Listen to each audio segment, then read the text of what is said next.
So it looks like they're announcing that the Bank of Canada is considering using Ripple for its payments.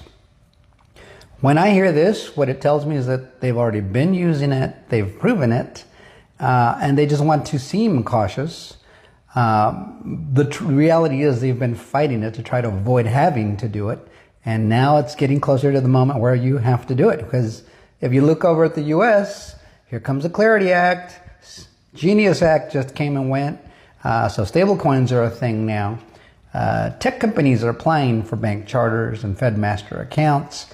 That tokenization and blockchain is the name of the game now. And so, they're considering using Ripple. And so, in my opinion, I mean, this is from Ripple Swell North America 2020. So they announced that then, even then in 2020, they were already working on this. And so now they saw what was coming on its way, right? And here we are, 5 years later. Don't you think they're ready? Yes, they're already ready. All the banks are ready. All those non-disclosure agreements. Remember, there are 1,700 non-disclosure agreements with Ripple currently, and they have not expired.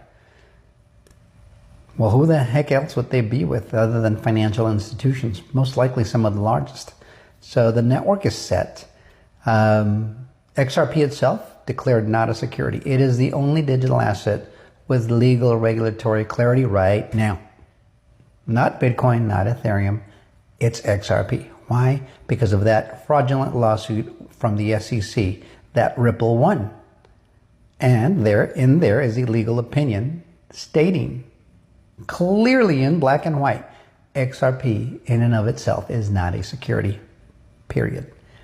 So if you're going to consider Ripple for payments, you're going to run it on the XRP ledger, which requires XRP. That's as simple as that. But let's hear it from her words.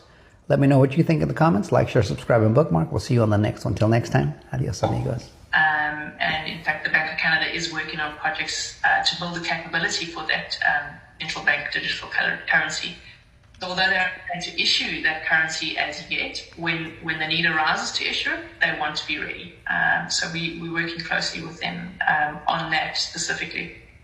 And we're looking at providers like Ripple and how you operate versus different providers, and really just to get best practices and what's going to work for Canada, what's going to work, from a global perspective, interoperable perspective.